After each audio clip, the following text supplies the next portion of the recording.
قڕکەرە کشتوکاڵیەکان لە تێکەڵەی ئاوێتە کیمیایەکان و مادە ئەندامی و نەئەندامیەکان پێک دێت.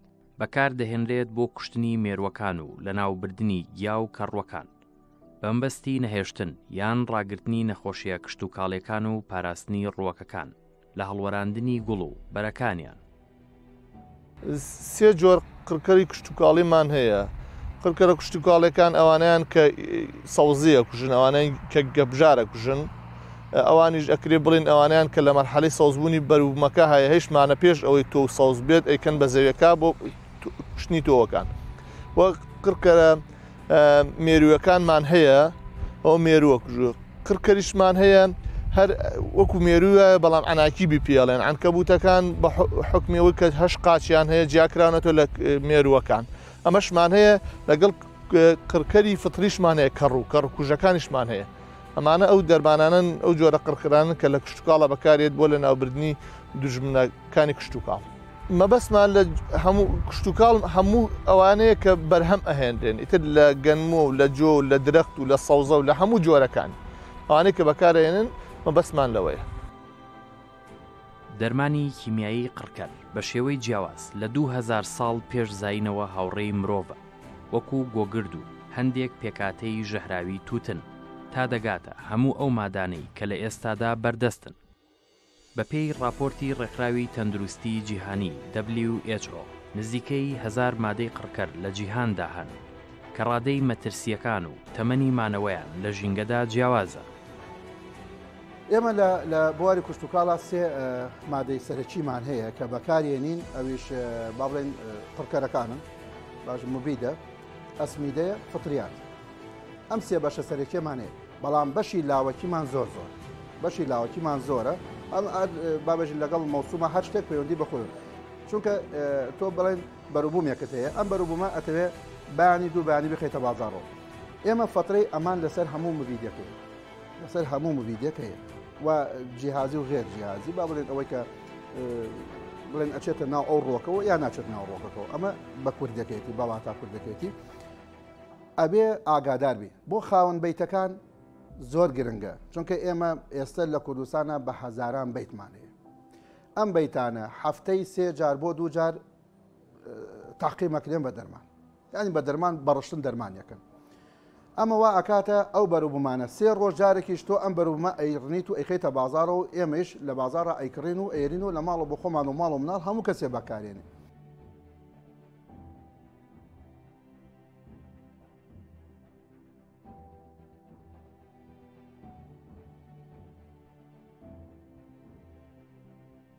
ئێمە دەرمانمانە، دەرمان ئێستا بۆ منە ئەگەر قڕکەرە با بڵێن گیاکان بڵێن مەدەیان زۆرە، 25 ڕۆژ مەدەیان هەیە، ئەمێنێتەوە لەسەر ئەو ڕۆک.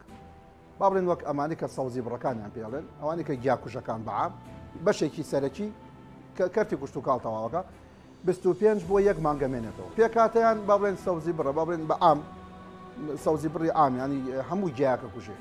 بەڵام ئەمەش ئەگەر بمانەوێن نابێ جوتار هەر لە خۆیەوە بەکاری بێن، چونکە تۆ ئەگەر بۆ منە کوشتتوکاڵەکەت هەیە لە ناو کوشتتوکاڵەکەی خۆتا گژوگیاکی زۆری تەیە، ئەم گژوگیا تۆ بەکارێنی ئەگەر لەگەڵ ئاودانە لەگەڵ شتێکە بەکاری بێنی ئەچێتە ناو ئەو ڕۆکەوە، ئەو ڕۆکەیش تۆ بەرهەمێکی و ئەیخۆی. ئەو مادەیەکی تایە با بڵێن زۆر ئەمێنێتەوە، مادەیەکی سامە لە ناویایەتی ئەمێنێتەوە، ئەو مادە ژواکان من و تۆ ئەیخۆین بەشێکمان بەرکەوتەیە بین. لەوانەیە بۆ داهاتوومان تووشی ئەشکالێکی تەندروستیمان بکە.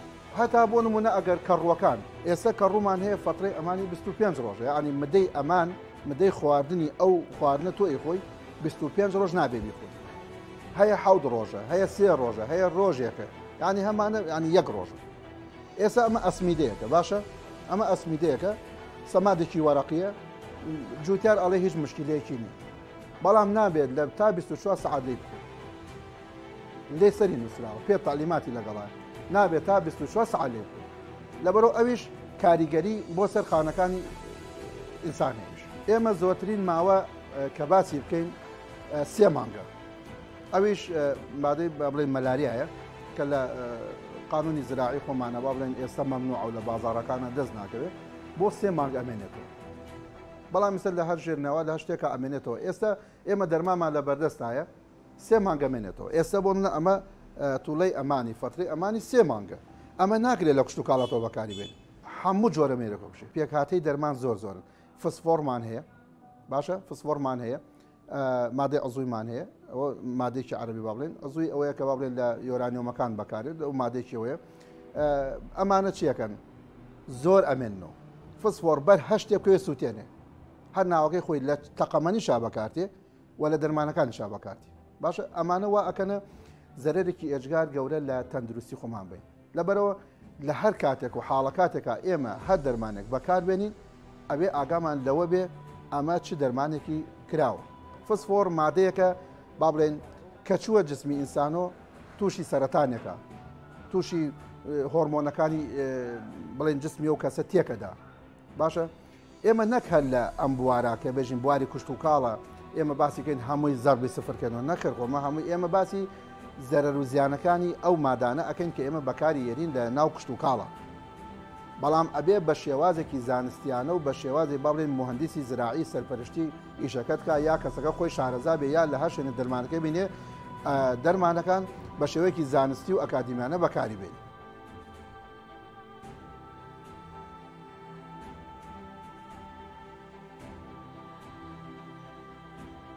ئێمە زیاتر لە 200 دەرمانمان هەیە بۆ نمونە ئەمە ئەکتارا سۆپەرە با بڵێن ئەمە سعودیە هیچ مشکلەیەکی نییە لەگەڵ زراعیە بەڵام ئەبێ بۆ حەوت ڕۆژ کرد بە هەر ڕستەکەوت نەیخۆی حەوت ڕۆژ فترەی ئەمانێت ئێمە یەک فەرقمان هەیە ئەوانەی کە لە ناو بیتا بەکارێنێن ئەوەش کە لە دەرەوە بەکارێن چونکە هەندێک دەرمان هەیە بە هەوا یا بە کەوتەی تیشکی خۆر هەڵەوەشێتەوە ئەچێتە هەوا و نامێنێت هەندێک دەرمانشمانێت لە شوێنە داخراوەکانە زۆر ئەمێنێتەوە مەدەی زۆرە ئەمەش هەر مادەیەکی ترە ئەمەش هەر فترەی ئەمانی حەوت ڕۆژە باشە حەوت بۆ سێ ئەیە ئەن بۆ سێ ڕۆژ تا حەوت ڕۆژ ئەمیش هەر لەسەری ئینەکە نووسراوە هەتا بۆن تا هەڵەکە سێ ڕۆژ تا 14 ڕۆژ ئەمە هەموو مێرێتۆ بشێت هەموو جۆرە مێرێت بشێت ئەمە عام بەڵام ئێستا ئەمەمان هەیە ئەمە ناچێت ناوخۆراکەوە بای شێواز ئەمە ناچێت ناوخۆراکەوە هەچی لە دەرەوە بێ ڕووپۆشێکە هەچی لە دەرەوە بێ کوژێ ناچێت ناو ئەو خۆراکەوە کە ئێمەی خۆی بەڵام ئەگەر ئەمە دەستی پێوە بدەین بیدەین لە ئەو شوێنە ناسکەکانی دەم و چاومان و شوێنانەیە یەکسەر ئێسووتێنێ بە شێوەیەکی خێرا بە شێوەیەکی خێرا ئێسووتێنێ بەڵام بۆ ئێمە ئەبێت تا بڵێن 2 ڕۆژ 3 ڕۆژ بەکاری نێنین بۆ خواردن اینجا شتێترمانەیە لێرە ئێمە فتریاتەکانمان هەیە ئەمە فتریاتێکە لە ژێر زەیوە بەکارێنی ئەمە نابێ بەرگەڵا بکەوێت باشە ئەمە نابێ بەرگەڵا بکەوێت ئەمە مادەیەکە گرانشە بەس نابێ بەرگەڵا بکەوێت ئەمە بۆ ئەوەیە ئێمە با بڵێن زەرعاتەکانمان ئەو شوێنەمان تووشی کەڕۆ بن تووشی زەرعاتەکانمان لە ناوەچێ وەکو ئەم شێوازانەی کە لێرە هەیە ئەگەر ئەمەی بۆ بەکارنێنین هەر لە سەرەتای زەرعاتەکەمانەوە فەشەلێنی لەبەرەوە ئەبێ ناچارین ئەمە بەکاربێنین بەڵام ئەمەش هەر جیهازیە ئەمێنێتەوە بەڵام ئەمە بۆ سەرەتای هیچ کێشەیەکی تەندروستی بۆ ئێمە نییە لە سەرەتای شەتەڵ هەتا پێگەشتنی 50 ڕۆژمان پێویستە ئەمە ناگاتە 50 ڕۆژ ئەگەر عمری زۆر درێژ بێ 15 ڕۆژ فترەکەیەتی ئێمە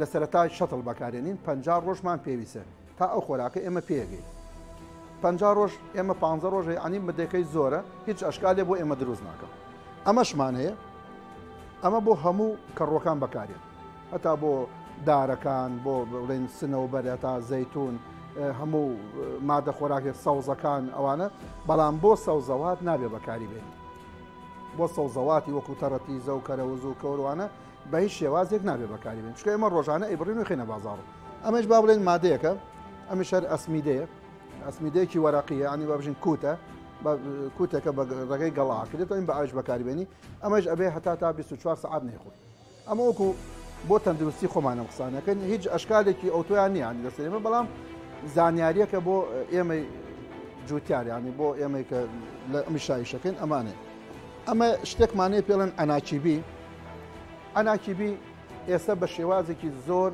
بڵاو بۆتەوە وە چارەسەریشی زۆر زەحمەتە ئەگەر ئەو بەیتانە ینی بەتایبەتی ئەوانەی خاوەن بەیتەکان ئەگەر ئەوان زۆر ینی بە ڕێژێکی ئێجگار گەورە گیریان بەدەستەوە خواردووە نایەڵێ هیچ زەرعاتێک بڕێت لە ناو بەیتەکانێنە لەبەرەوە ئەبێ ئەمەی بۆ بەکاربێنن ئەمیش ئەبێ تقریبان بۆ مدەی 4 ڕۆژ ئەبێ بەرهەمێکی خۆیان خەسارکەن هەتا ئەو بڵێن نەتیجەی ئیشەکانە بیت بەم شێوازە ئێمە لەسەر کاریگەریەکانی دەرمان لەسەر ئێمە ئیشەکەین. قڕکەرەکان مادەیەک نین بە سرنج لە یەک یان دوو ڕۆک بدرێن، بەڵکو ژەهرگەلێکن کە دەپرژێندرێن و تێکەڵ دەبن لەگەڵ ڕۆک و بەرهەمەکان، خاک و ئاو و هەوا، مێرو یا و کەڕوەکان لە ناو دەبا، مرۆڤ ژەهراوی دەکا. کاتێک مادەی DDT وەک قڕکەرێکی مێروە زیان بەخشەکان دۆزرایەوە، خەڵاتی نۆبڵ بە دۆزەرەوەکەی درا. ساڵانێکی زۆر بۆ لە ناوبردنی کێچ و ئەسپێ و مێش و مەگەز بەکاردەهات، پاشان بۆ قەڵاچۆکردنی مەلاریا سوودی لێبینرا، دواتر بۆ لە ناوبردنی مێروەکان. بەڵام ڕێکەوتنامەی ستۆکۆڵم تایبەت بە پیسکەرە ئۆرگانیەکان لە ساڵی 2021 ئاشکرای کرد کە لە کۆی 12 مادەی مەترسیداری بەردەوام بۆ سەر ژیان و تەندروستی 9 مادەیان قڕکەرەکانن، لەوانەش DDT، بۆیە داوای لە وڵاتان کرد خۆیان لەو مادانە بپارێزن. قڕکەرە کوشت و کاڵیەکان چونکە ئەوان ماوادی کیمیاین، مادەیەکن زۆر جار دروست ئەکرێن، خۆیان لە ژینگان نین یا لە کارخانەکانە دروست ئەکرێن، ئەمانە بۆ خۆیان بە ئاسانی شی نابنەوە، لە ژینگە ئەمێننەوە. ئێمە ئەڵێن کە قڕکە کەواتە کوژەرە، هەر ماوادەیە کوژەر بێت، کوژەرەکە ئەتوانێت کاریگەری لەسەر مرۆڤ جێ بێڵێت، کاریگەری لەسەر ڕۆک جێهێڵێت، کاریگەری لەسەر مێرو جێهێڵێت. ئەتوانین بڵێن کاریگەری خراپی هەمویان ئەوەیە کە لەسەر خاکە، لەسەر ئاوە، لەسەر هەوایە، لەسەر هەمویان کاریگەری جێڵ. ئێمە دەرمانێکی وەکو DDT کە لە ساڵە زۆر قەدیمەکانە لە شەڕی عالەمی ڤێتنامە بەرهەمهێنراوە، حتا ئێساش کاریگەری لەسەر ئاو خاکی وڵاتەکان هەموو وڵاتانی دنیا هەیە. ئێمە قڕکەرەکان ینی توانیویانە بە شێوەیەک لە شێوەکان ژینگە تێک بدەن، توانیویانە ئێمە لە تەبیعەتا فترمان هەیە، حەشەراتمان هەیە، بڵێن عنکەبوتمان هەیە، ئەوانەی دەغڵمان هەیە، بژارمان هەیە، ئەمانە ئەتوانن ئەوانە لە ناوبەرن، ئەتوانن هەموو خانەکانیان تێک بشکێنن. پاش ئەوەی ئێمە بەکتریامان هەیە یا فترمان هەیە کە ئەم دەرمانە کیمیانە شیەکاتەوە. جار جار ئێمە دەرمانی بەکتریشمان هەیە، دەرمانی فتریشمان هەیە، ئەوان ژەکوژێت نایڵ ئەم کارە بەردەوام بێت. کاریگەری لەسەر بەرهەم ئێمە کە دەرمانەکە بە تایبەتی دەرمانەکە مێروکوژ بێ، ئەگەر باسی مێروکوژەکە بکەیت. مێروکوژەکە هەنێکیان سیستەماتیکن، ئەچێتە پێکاتی بەرهەمەکەوە. مێرو ناتوانێت بەرهەمەکە کونکات بیخوات، بەڵام تۆ زانی ئەم دەرمانەکە چووەتە پێکاتی و ئێمە بە هەموو شێوەیە کە خواردمان ئەچێتە پێکاتی لەشمانەوە.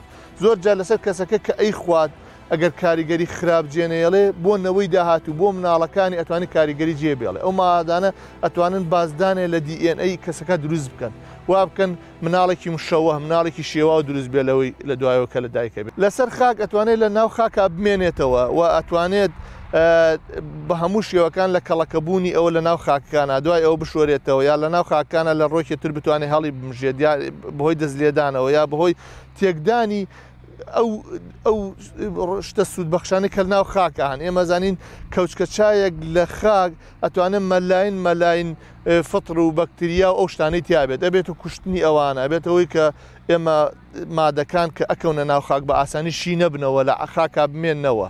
مەتەکیدەوە مانەوەی ئەو پاشە ڕووی دەرمانەکان وەکو قوت و دەبە ئەو شتانە ئەوە شتێکە کە بە چاو ئەبیندێت. من ئێمە باسی شتێککەین کە بە چاو نابیندێت، کە ئێمە هەزی پێ ناکەین کە ئەم زەویە ژینگەیە پیس بووە، هەز ناکەین کە خاکەکەمان پیس بوو، بەڵام فڕێدانی دەبەیەک یا قوتویەک دیارە کە ئەمە ژینگەی پیس، بەڵام ئەوانی کە کێشەکە لەوایە کە نابیندێت، تۆ نازانی کوێی ئەم خاکە پیس بووە. کاریگەری لەسەر ئاو هەموو مەوادێک کە ئەیکەین بە خاکەوە ئەیکەین بە ڕۆکەوە، دوای بارانبارین یا ئاو دێران خۆی ئەشۆرێتەوە یا داخلی ئاوی ڕۆشتوو ئەبێت کە ئەچێ بەرە و ڕووبار و چەمەکانیان بە تەدریج ئەشاتەوە ئەچێتە ئاوی ژێرزەوی. ئاوی ژێرزەوی ینی من شتێک لێ ناشارمەوە، ینی زۆرترین بیرەکانی ئێمە کە لە نزیک بیتە پلاسیکیکانن هەمویان ئالودەن بەو مەوادە شیمیاویانە. ینی خەڵک نازانێ دوای 10 ساڵی تر ئەم کاریگەریەکانی دەسەکە وەکو کوێربوونی ئینسان، وەکو توشببوونی بە نەخۆشی جۆرا و جۆر خراپ یەکێک لەوانە خوا هەموو لا بپارێزێ لە وەکو سەرەتان کە زۆر تەشەنەی سندووە بەهۆی ئەو مادە کیمیانە کە خەڵکی ئێمە نازانێت کاریگەریەکان تا چەندێکە. DDT دوای 40 ساڵ لە ئاوی هەموو وڵاتەکانە دۆزراوەتەوە، ینی دەواتە DDT مەوادێکە کە زۆر بە ئاسانی هەڵناوەشێ لە بەریەک و هەر ئەمێنێتەوە. کاریگەری خراپی ئەم دەرمانانە ئەوەیە کە لەشی تۆ بڵێم لەشی تۆ پێویستی بە هەوا هەستکەین بڵێ پێویستی بە 10 گرامە. ئەم ماوادانە چونکە لە ناو چەوریە ئەمێنەوە بە ئاو ناشورێنەوە ئەگەر تۆ لە میوەیە کە خۆی نیو گرامت یان بڵێن یەک لەسەر 1000 گرامێک ئەوە لە ناو جست ئەمێنێتەوە تا بەردەوام زیاد دەکات تۆ هەر میوە ئەخۆیت میوە ئەخۆی یا سەوزە ئەخۆی سەوزە یەک لەسەر 1000 گرام یەک لەسەر 1000 گرام کۆ بێتەوە هەتا ئەگاتە 1 گرامەکە کە گەشتە 1 گرامەکە ئیتر ئۆتۆماتیکیان تۆ کوژێت. قڕکەرە کشت و کاڵیەکان دەبنە هۆی پیسکردنی ڕەگەزە ژینگەیەکانی خاک و هەوا و ئاوی سەرزەوی و ژێرزەوی کەمبوونەوەی یان نەمانی زیندەوەران. زیانێکی زۆر دەگەیەنێت بە پۆلە ڕۆکیەکان بە تایبەت لە کاتی زیاد بەکارهێنانی قڕکەرەکان بە ڕێژەی زیاتر لە ڕێژەی ڕێگە پێدراو، دەرکەوتنی باری ژەهراوی بوونی مرۆڤ و مردنی، تێکدانی هاوسەنگی سروشت، زیادبوونی لە ڕادەبەدەری ژمارەی مێروە زیان بەخشەکان بۆ کشت و کاڵ، لە ناوبردنی دوژمنە سروشتیەکانی مێروە زیان بەخشەکان، دەرکەوتنی چەندین جۆر مێرووی هەڵگری بەرگری کە بەرنامەی نەتەوە یەکگرتوەکان بۆ ژینگە ڕایگەیاندووە زیاتر لە 250 جۆری مێروو خۆڕاگری و بەرگریان لە بەرامبەر قڕکەرەکان بەدەستهێناوە. هەروەها بەشێک لە جوتیاران و بەکارهێنەرانی قڕکەرەکان لە کاتی گرتنەوەی دەرمان یان دوای تەواوبوونیان دەفرە بەتاڵەکان فڕێدەدەنە نزیک کێڵگە کشت و کاڵیەکان یان سەرچاوە ئاویەکان یان دەیان خەنە ناو دەریاچەکانەوە. ئەمەش زیانێکی گەورەتر بە مرۆڤ و ئاژەڵ و کێڵگە کشت و کاڵیەکان و ژینگە و سروشت و سامانی ماسی و دەریاچەکان دەگەیەنێت. ئەو دەرمانانەی ئێمە لە هەر دەرمانێکە لە هەر مبیدێکی حەشەریە ئێمە زیاد لە حەقی خۆی بەکاربێنین ئەبێتە هۆی زەرەر و زیانگاردن هەم بە بەرهەمەکان بەخۆشمە چونکە ئێمە یەکەم بەرهەمەکەی خۆمانە فەوتێنین دوو هەمیش کە بەکاربەر بەکارێنێ بەرهەمەکەی خۆی ئەویش کە ئەیخوات ئەو بەرهەمەی باڵێن یەنێتی ئەیخوات بۆ ئەوش زەرەری. ئێستا خۆشبەختانە جوتیاری ئێمە شارەزای لە بابەتانە ئەزانێت کەی کاتی بەرهەمی خۆەتی و دەرمانەکانی خۆی چ کاتێکە بەکاری بێنێ بۆی ئیشەکە بکە. ئێمە سێ وەرەقەی گەورەمان هەیە کە لەلایەن حکوومەتی هەرێمی کوردستان و حکوومەتی عێراقیشەوە لایانی زەراعی قەدەغە کراوە. من داتوانم لێرە خاڵ بەدنکەندەکە بژمێرم بەڵام زۆرم زیاتر لە 50 مادەیە قەدەغە کراوە. ئێمە لەلایەن حکوومەتەوە ئەوە قەدەغە کراو هیچ نووسنگەی کشت و کاڵیش ناتوانێت مەگەر دنکەیەک لە بازارەکانم بە قاچاق بفرۆشێ وەجێ. ئێستا بۆ نمونە ئێمە لایەنە خراپەکانی چییە؟ بۆ نمونە ئەگەر ئێمە هۆرمۆنێکی زیادە بەکاربێنین باشە هۆرمۆن لە 5 تێپەڕی ئەمە ئەوچێتە بابەتی حرامبوون و قەدەغە کراوە. ئەگەر هۆرمۆنێک ئێمە زیاتر بەکاربێنین بە تایبەتی جسمی ئافرەت شێوازێکی تایبەتی خۆی هەیە وەکو پیاو نییە ئەو خێرا ئەبن بەموو دەموچاویان یا جسمیان ئەبێ بەموو ئەمە مادەی هۆرمۆنیە لەناو ئەو خۆراکە زیاد بەکار هاتووە بۆ ئێمە تەندروستی ئێمە تێکەچێ لەسەر ژینگەش و لەسەر ئەو ئاژەڵەش کە ئیخوا و لەسەر ئەو ئینسانش کە ئیخوا لە ماوەی چەند دقەیەکە تووشی سپشن و ڕشانەوە لە ماوەی چەند دقەیەکە هەتا تەنانەت ئەگەر بۆ نمونە ئێمە خۆراکێ بزانین تەندروستە چۆن تەندروستە شووتیەک هەر شتێک بیبەرێک ئێمە هێنین لە ماڵەوە داینێ هی کوردستان بێ هی هەر وڵاتێک بێت لە ماڵەوە بیخە ناو سەلاجەکەت بیشکێنە و داینێ لە ماوەی چەند سەعاتێکی کەمە ئەو خۆراکە ئەگەری کەوا بوو ئێمە ئەتوانین بۆمە چەند سەعاتێک ئێمە جسمی خۆمان نەپارێزین لە ئەو مادە خراپە کە کراوەتەوە بەرهەمەوە. ئێمە ئێستا شتێکمان هەیە لە خەسخانەی هیواخوای گەورە هەمومان لەو دەردووبەڵایە بە دوورکە ڕۆژانە 10 نەفەر تووشی سەرەتانە بێ وەکو داتامان لەبەرسەر 10 نەفەر تووشی سەرەتانە بێ. ئەمە هەموو کارەگەری ئەو دەرمانانەیە کە بەکارێنی و هەم لە خۆراکەکانە و هەم لە دەرمانەی ئەو کەسێک کە بەکارێنی خۆشەت نییە هەر ئەو کەسە توش بێ چونکە تۆ ئەو دەرمانە ئەی ڕێژی لەوانەیە مناڵێک توشکە لەوانەیە ژنێک توشکە کە بەکاری نێنەوە مناڵێک ئەسڵم بەکاری نا تووشێکە مناڵێک 1 ساڵە کاریگەری ئەمێنێتەوە لە جسمی کەسێک و ئیگوێزێتەوە ئێمە باسی جیازیەکەین باسی مدەی توولی ئەو دەرمانە ئەەکەین چەندێکە مێنێتەوە لەبەرەوە بۆ خۆت و بۆ نەوەکانی زەرەرەیە لەبەرەوە ئێمە شتێکمانەیە پێڵێن تەندروستی ئینسانەکان یا بێ ئینسانەکان چکە بەلای هەمومانەوە گرنگە نیشتیمانی خۆمەمان خۆشەوێ ئەمەش کە باسی ئەەکەین بۆ ئەوە نیە کە خەڵک بترسێ بەرهەمی خۆت نەخوا چونکە بەرهەمی ناوخۆی خۆت لە هەموو بەرهەمەکانی دەرەکی باشترە. ئێمە باسی دایزینونمان کرد دایزینون خەڵکێکا بەگەنمۆ ئێڕێژێ هەر چۆلەکەی هەر مێرویەک هەر پۆڕێک هەر کۆترێ هەشتێک بیخوای کوژ. جگە لە زیانە ژینگەیەکان قڕکەرە کشت و کاڵیەکان هەڕەشەن لەسەر تەندروستی مرۆڤ. ڕێکخراوی تەندروستی جیهانی WHO دەڵێ لەگەڵەوەی قڕکەرە کشت و کاڵیەکان دەبنە هۆی لە ناوبردنی دڕک و داڵ و کرم و مێرووەکان لە هەمان کاتدا بەرهەم زیاد دەکەن بەڵام نابێ بیرمان بچێ هەر ئەم مادانە بۆ مرۆڤیش ژەهرن. مەترسی قڕکەرە کشتتوکاڵەکان لەسەر مرۆڤ. ساڵانە 25 ملیۆن کەس بەم مادانە ژەهراوی دەبن. ساڵانە 3 ملیۆن کرێکار و جوتیار بەم مادانە بە توندی ژەهراوی دەبن. ساڵانە 18,000 کەس تەنیا بە لێکەوتە کورتخایەنەکانی ئەم مادانە دەمرن. تەنیا لە چین ساڵانە 9 ملیۆن کەس بەم مادانە ژەهراوی دەبن کە 500یان دەمرن. مرۆڤ لە 3 ڕێگاوە قڕکەرەکان وەردەگرێت. بەرکەوتنی ڕاستەوخۆی مرۆڤ بە مادەکە، وەرگرتن لە بەرهەمە کشتتوکاڵەکانەوە، وەرگرتن لە بەرهەمە ئاژەڵیەکانەوە. ئەمەش لێکەوتە و کاریگەری مەترسیدار لەسەر تەندروستی مرۆڤ دروست دەکات. حاڵەتە کتوپڕەکان، دەرکەوتنی نیشانەکان ڕاستەوخۆ پاش بەرکەوتنی مرۆڤ بە قڕکەرەکان، وەک سکێشە، گێژبوون، سەرئێشە، ئێڵنج و ڕشانەوە، هەستەوەری پێست و چاو.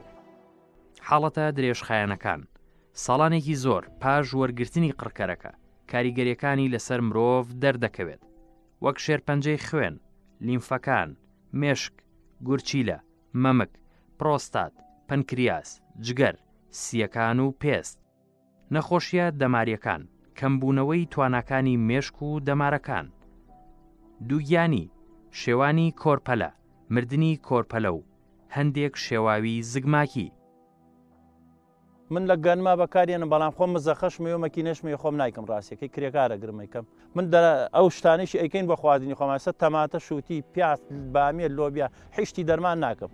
هەر هەمووشتی تەبیعیە و تەنها سەمادێکەم و تەواو. ئەوانەی بە خواردنی خۆمانەکە لەبەرەوە من دڵنیام هەمووی زیانی هەیە بۆ تەندروستی ئینسانەکان. بەرهەمی تریشە خەمە بازاڕۆ ئەو دەرمانێک کە خەڵکەی داتێ لە 2.5 کات 200 کیلۆ کووتێداتێ یا 200 کیلۆ دەرمانێداتێ بۆ ئەوی گەورەی بکات یا بیگەێنێ. من ئەو شتانەش ناکەم لە کشتتوکاڵی خۆمانە، بە دڵنیایەوە هەر هەمووشتی پاک و تەمیز و دەرمانی زۆر بۆ بەکار نایانم کە زیانی بێ بۆ تەندروستیمان. بۆ هی خەڵکیشی ئیمساڵ شووتی و تەماتە من فەلاحێکی باشم لەخوا بەجیاوێ ساڵانە 20 ساعت تەڕەکاڵەکەم و گەرمی شەکەم بە کەیفی خۆم. ئەو دەرمانانەی کەوازان زەرەریە زۆر بەکاریان نایانم لە تەڕەکاڵەکانە بە تایبەتی. بێگومان دەرمانێکیان هێناوە ئێستا خومرەیەکە لە سەڵێکە لەگەڵ گەنمەکە ئەیوەشێنی. ئەو دەرمانە هەر چۆلەکەیەکیش لەو گەنمە بخوات ئەو دەرمانەی بەرکەوت و دەرمانەکە وەکو سەما دوایە خڕێکە لەگەڵ گەنمەکان لە بازیرەکە تێکەڵێکن بەوشی بۆ ئەو کرمە ئەیوەشێنن. لە هەرکوێ یەک مریشدانێکی لێ بخوای کوژێ، حیوانێک دانێکی لێ بخوای کوژێ. لە بێڕشکە ئەم ساڵانە کردیان حەق 200-300 قازی کوشت چوو بوونە قەراغی گەنمەکان. ئەوانە نەکار قڕکردن، ئینسانی شەکوژێ و حیوانی شەکوژێ. تۆ سەیری شووتەکان بکە هاوین لە پێنجێنە ئەوانە دەرمانە دەنە شووتەکان، شووتەکە کە ئیشکێن یەکسەر ناوەکەی تێکچووە. ئێمە دەنگمان بگاتە کوێ کاکە لە ڕێی کەناڵەکان و حکوومەتمان ئاگادار کردووە، لە وەزیر و هەتا گزیر هەتاکو سەرۆکۆمارمان بینیوە شەکوامان بردۆتە لا هەمیان بۆ کوێ بچین شوێن ما بچین. ئەگەر بە نمونە ئاماری خانۆپلاستیکیەکان وەربگرین، ئەوە بەپێی ئاماری وەزارەتی کشتتوکاڵ و سەرچاوەکانی ئاو تا ساڵی 2019 نزیکەی 19,770 خانووی پلاستیکی کشتتوکاڵی لە باشووری کوردستان بوونیان هەبووە. بۆ هەر سێمانگی بەرهەمی هەر خانوویەکی پلاستیکی بەلایەنی کەمەوە 1 لتر دەرمانی قڕکەر بەکار دەهێنرێت. ئەگەر 20,000 خانووی پلاستیکی هەبن، ئەوە بۆ هەر ساڵێک بە نزیکی 80,000 لیتر دەرمانی قڕکەر بەکار دەهێنرێت کە ئەمە بڕێکی زۆر و مەترسیدارە. وڵاهی ئەم وەزیرەی کشتتوکاڵ بێگەردە و گەردیشی زۆرە. بێگەردە لەوا کە حکوومەت دەعمی بکات ئیش بکات بۆ خەڵک. گەردیشی زۆرە لەبەر ئەوەی وەکو پێویست هەنێ شت هەیە، پێویستی بە مادە نییە، پێویستی بە عەقڵ و بیرکردنەوە هەیە. ئێستا ئەوە توانێت بە قسە ڕێنمایی خەڵکە، ئەوە توانێت دیفاع لە جوتیارکە لە بەغا. تەنها بە قەدەغەکردن و بەکارنەهێنانی قڕکەرە کشتتوکاڵەکان دەتوانرێت زیانەکانی لەسەر ژینگە و تەندروستی مرۆڤ بە تەواوەتی نەهێڵدرێت. بەڵام بۆ سنووردارکردن و کەمکردنەوەی کاریگەری خراپی قڕکەرەکان، شارەزایانی بواری ژینگە و کشتتوکاڵ کۆمەڵێک چارەسەر دەخەنە ڕوو.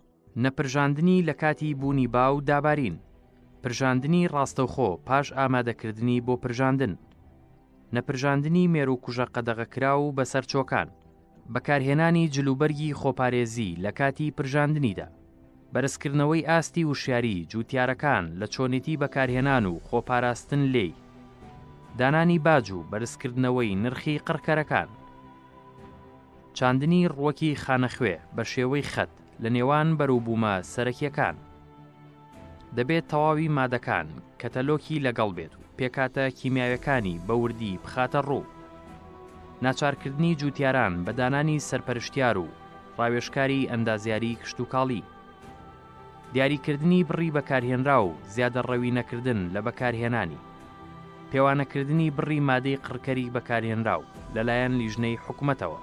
ئەگەر دەرکەوت هەر بەرهەمێک لە ستانداردی ڕێگە پێدراو زۆرتری تیادا بوو لە نێو ببرێ و جوتیارەکەش بخرێتە لیستی ڕەشەوە بە پێی ستانداردی زانستی، بڕی پێویست لە شوێنی پێویست و لە جۆری پێویست بەکار بهێنرێ. هەمیشە دەبێ قڕکەری کیمیایی دواچەک و چەکی ناچاری بێ. مادە قڕکەرەکان جوتیار بۆچی پەنای پێبا؟ چونکە مادە قڕکەرەکان کار ئاسانیە بۆ جوتیار. ئێمە تۆ حەقلێکی گەورەت هەیە، هەزارها هێکتارت هەیە، دۆنمت هەیە، گەنمت چاندووە، بژاری هەیە، ئەمە بەدەست ناتوانێت چارەسەر بکرێت، بەدەست ناتوانێت ئەم بژارەی لە کۆڵ بکرێتەوە. هەرچەند ئێمە لە کشت و کاڵی ئۆرگانیا ڕێگەمان هەیە بۆ چارەسەرکردنیەوە. بژار تۆیەک نییە لە ئاسمانەوە ببارێت. بژار یان لە ناو خاکەکایە یان لە ناو تۆوەکەی توایە کە ئەی بە ئەرزەکەت. ئەگەر ئەرزەکەت ئاودێری بکەیت و چاوەڕێکی تاوەکو تۆمە سەوزە بێت، کێڵانێکی سەحی بکەیت و تۆ بکەیت تۆکەت پاک بێ، بژارت نابێت. بەڵام خەڵکی ئێمە کێڵانێکی قوڵەکە تۆکە لە قوڵی و وێنێتەوە دووبارە ئەو وەجبە لە ناو ئەبا، بەڵام وەجبەیەکی تر ڕێگە بە وەجبەیەکی ترەدا دەست بکات بە سەوز بوون. تۆکەی پیسە، وەجبەیەکی زۆر تۆوی بژاری لەگەڵا ئەبێت هۆی ئەوەی کە بژارێکی زۆر لە ناو بەروبوومەکە سەوز بێت، یان مێروویەک ئەدا لە حەقلەکەی یا بەروبوومەکەی. ئەو نەیتوانێت پێشتر ڕێگری بکات لەوەی کە ئەم نەخۆشیە تەشەنە نەسێنێ، هەر لە سەرتاوە سەیتەرێ بکە بەسەریا. ئێمە لەگەڵ ئەوە کە دەرمانمان هەیە، لەگەڵ ئەوە ئێمە مێرووی تەبیعیشمان هەیە کە سوودبەخشن، ئەتوان چارەسەرێکی باش بن بۆ، یا لە مەوعیدی خۆیان دەرمان بەکار نایەنێت. ئێمە ئەڵێن کاکەیجان هەر کاتێ نەخۆشێک گەشتە ئەم مەرحەلە دەرمان بەکاربێنە. ئەو لە دوای چەند مەرحەلەیەکی تر دەرمان بەکارێت کە نەخۆشیەکە تەواو سەیتەرێ کرێ بەسەر حەقلەکە، ئەو کاتە ئەکرێت 10 جار زیاتر لەو دەرمانە کە یەکەم جار پێویست بیکات، ئەبێت 10 جار زیاتری کا بۆی لە ناویان ببێت. بەردەوام خەڵکی ئێمە بەردەوام دەرمان بەکارێنێت چونکە زۆر ئاسانە بۆ ئەم. ناچێت کرێکار بگرێت و بژارەکە لە نابەرێ کرێکار بگرێت و یا تۆڕ بدات، تۆڕی سەوز بدا بەدەم بەیتە پلاسیکە، یا چارەسەری تر بۆی مێرونێتە ناو بەیتەکەی و ئاکات ئەو بەردەوام دەرمان بەکارێنێ بۆ خۆی ئاسانکاریە. بەڵام زۆر بەداخەوە کە ئەوان هەرگیز بەروبوومی بەیتەکانی خۆیان ناخۆن، بەروبوومی زەرعەتی خۆی ناخۆت، چونکە زانی خۆی چۆن بەکاری چۆن چ دەرمانێکی خراپی تیا بەکارهێناوە، بۆی زۆر جار بەیتێک لادات بۆ خۆی و عایلەی خۆی تر خەڵکی تریش هەر چۆن چییە خۆن ژەهرە خۆن ئاسایە بەلایە. بەڵێ ئەتوانین ئێمە چونکە زۆر ڕێکار هەیە ئێمە وا بکەین کە بژارمان نەبێ، زۆر ڕێکار هەیە وا بکەین کە مێروو نەتوانێت سەیتەرە بکات بەسەر ڕۆکانمانە، زۆر ڕێکار هەیە فتریات نەتوانێت بێتە ناو ئیشەکانمان و سەیتەرە بکە بەسەر تۆکان. بەڵام ئەمە بەرنامەی خاصی ئەوێ جوتیاری مدەڕەبی باشی ئەوێکە بتوان سەیتەرە بکەن بە حسەر حەقلەکانیان. باشترین بژاردە و چارەسەری دوورکەوتنەوەیە لە بەکارهێنانی قڕکەرە کشت و کاڵیەکان و ڕووکردنە لە کشت و کاڵی ئۆرگانی، لە پێناو پاراستنی ژینگە و دەستەبەرکردنی خۆراکی سروشتی و تەندروست بۆ هەمووان بەبێ بەکارهێنانی پەینی کیمیایی و قڕکەر و هۆرمۆنات و تۆوی دروستکراو کە زیان بە تەندروستی مرۆڤ دەگەیەنێت.